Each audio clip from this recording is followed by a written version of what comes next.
Shalom saudara sekalian, hari ini kita akan melanjutkan pembahasan kita. Hari ini kita akan melihat bagaimana tentang visi hidup.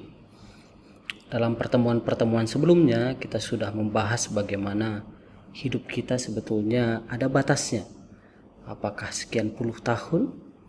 Tetapi yang pasti ada titik akhirnya.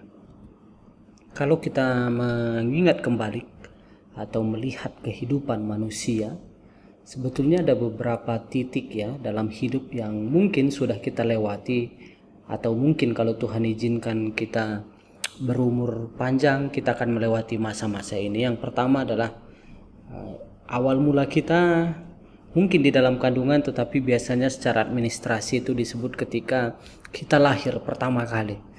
Itu menjadi tanggal lahir kita di semua surat-surat akte lahir dan segala macam, itu menjadi tanggal lahir kita. Dan mungkin kita lahir pada waktu itu tahun 2000-an kah, tahun 90-an kah, tahun 80-an kah. Tetapi kita semua pertama kali menghirup udara langsung dari hidung kita. Itulah disebut titik lahir. Nah, setelah kita lahir, kita mulai dibesarkan orang tua, kita mulai diberikan kebutuhan-kebutuhan fisik, kebutuhan jasmani, dan kebutuhan lainnya. Dan kita mulai menghabiskan masa kanak-kanak. Lebih kurang 7 tahun, mungkin sekarang bisa lebih cepat karena sudah harus sekolah dan segala macam. Tetapi anggaplah kita lihat bahwa 0 sampai 7 tahun adalah masa di mana bermain. Meskipun itu sudah lembaga pendidikan, PAUD atau TK, tapi tetap prinsipnya adalah bermain sambil belajar, begitu ya. Atau belajar sambil bermain, tetap ada sisi bermainnya. Jadi selama 7 tahun waktu dulu kita menghabiskan waktu kita dengan bermain. Kita diberikan mainan-mainan, ada yang diberikan dengan mobil-mobilan, ada yang diberikan dengan boneka, alat memasak dan segala macam. Dan ketika usia kita 7 tahun, lebih kurang 7 tahun, kita masuk ke sekolah dasar. Dan setelah itu kita lanjutkan dengan SMP, kita lanjutkan ke SMA, dan kita lanjutkan juga ke perguruan tinggi dengan prodi dan jurusan kita. Dan anggaplah Tuhan juga izinkan kita menempuh studi dengan baik dan waktunya juga tepat. Mungkin di usia 23 atau 22 atau 21 bervariasi ya, tetapi anggaplah rata-ratanya 23, di mana kita nanti akan wisuda. Mungkin saudara nanti akan wisuda di usia-usia sekitar ini. Maka setelah wisuda mungkin ada yang memutuskan berwirausahakah, ada yang memutuskan untuk melanjutkan usaha keluarga, ada yang memutuskan untuk melamar pekerjaan, atau ada yang memutuskan studi lanjut, segala macam. Tetapi lebih kurang dari usia 23 sampai usia 60, kita akan menghabiskan waktu kita, menghabiskan hidup kita dalam tanda petik itu dalam dunia kerja. Dengan job desk, dengan pekerjaan-pekerjaan, dengan karir, dengan promosi dan segala macam, kita akan berada di sana. Dan lebih kurang usia 60, tergantung profesinya memang, tetapi lebih kurang usia 60 kita akan pensiun. Jadi sejak kita lahir, di tanggal lahir kita, hari lahir kita akan pensiun di usia 60. Mungkin bervariasi, ada yang 50, ada yang 55, ada yang mungkin sampai 70-an karena tergantung instansinya. Setelah kita pensiun, kita akan menghabiskan, ya mungkin ini disebut dengan masa tua ya, di mana kita banyak menghabiskan waktu dengan keluarga, dengan anak cucu segala macam. Nah, tapi kalau kita lihat secara keseluruhan, kita melihat bahwa dari 0 sampai dari titik lahir sampai titik akhir pasti ada batasnya, titik meninggal gitu ya. Apakah di usia 70 atau 80? Mazmur 90 ayat 10 mengatakan, masa hidup kami 70 tahun. Jadi jika kami kuat 80 tahun. Nah, jadi kalau kita lihat kata pemazmur, ya rata-rata usia manusia kalau kuat itu 80 tahun. Anggaplah kita kategori kuat, atau mungkin juga lebih dari ini, tapi 80 tahun atau 90 tahun ada titik akhirnya. Dan Efesus 5 ayat 15 sampai 16 mengingatkan kita. Karena itu perhatikanlah dengan saksama bagaimana kamu hidup. Nah, bagaimana kita hidup? Kita hidup mulai dari usia 0 sampai usia 70 atau 80 ini Anggaplah pada waktu dulu kita belum memahami itu, tetapi anggaplah kita sekarang sudah berada di titik ini. Usia saudara, usia saya, dan usia kita semua mungkin berada di kisaran ini. Dan Efesus, firman Tuhan mengingatkan kita, perhatikan dengan seksama. Kalau memperhatikan itu berarti kita memberikan perhatian ke tempat itu, fokus ke tempat itu. Janganlah seperti orang bebal. Nah, firman Tuhan mengatakan ada orang yang hidup seperti orang bebal, ya, tetapi firman Tuhan katakan jangan hidup seperti orang bebal, tapi hiduplah seperti orang arif. Nah, apa perbedaannya? Salah satunya kalau di Efesus 5 ini disebutkan bahwa mempergunakan waktu yang ada. Kita diberikan waktu yang sama, kita diberikan detik yang sama dalam satu hari.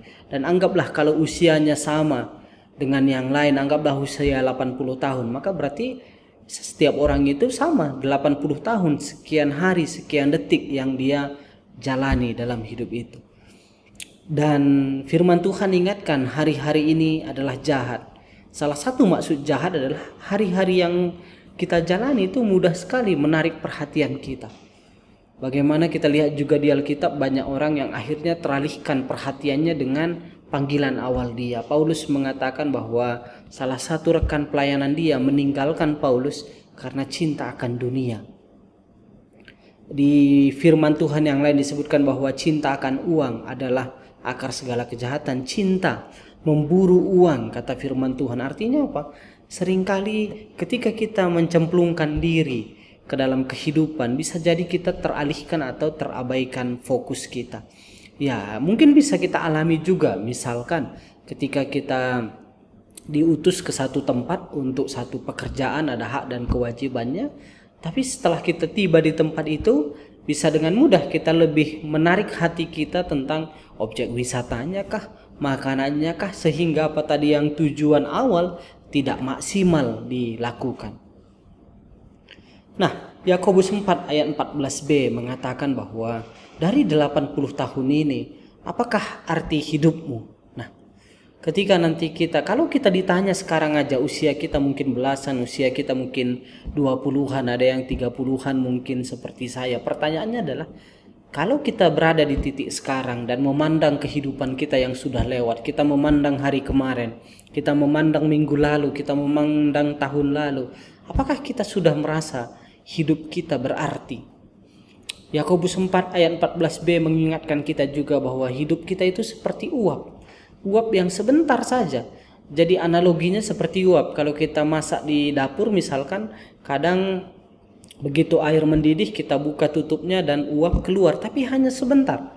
Artinya apa? Ini membandingkan bahwa ada sesuatu jangka pendek, meskipun 8 tahun itu memang dipandang panjang ya, dibanding dengan umur lalat misalnya, umur kupu-kupu yang hanya sekian hari misalkan, 80 tahun mungkin jauh lebih lama. Tetapi ketika 80 tahun itu dibandingkan dengan kekekalan, maka 80 tahun, 90 tahun sebetulnya itu hanya sebentar saja. Maka mari kita kembali sedikit review apa tujuan Allah menciptakan manusia. Pada pertemuan-pertemuan sebelumnya saya sudah sampaikan bahwa kembali mengingat kodrat kita, bahwa kita ini diciptakan, kita ini ciptaan dengan segala bentuk, dengan segala kepribadian, dengan segala fisik kita. Kenapa kita dikasih 5 jari tangan dan 5 jari kaki? Kenapa tidak seperti ada binatang lain, misalkan cuman kuku belah dan segala macam? Allah berikan sesuatu itu, dan kita bukan ciptaan manusia. Beda dengan robot ya. Kalau robot itu mungkin ada robot yang didesain untuk memadamkan api, ada robot yang didesain mendeteksi ada denyut jantung atau enggak misalkan. Tetapi manusia ini diciptakan oleh Allah. Allah yang mendesain kita. Maka mari kita kembali melihat beberapa tujuan hidup manusia. Pertama adalah kita dirancang untuk menyenangkan Allah. Saya mengingat bahwa kita seringkali juga ingin menyenangkan orang tua kita kan gitu. Ayah ibu kita merasa senang kalau mereka senang dengan apa yang kita lakukan.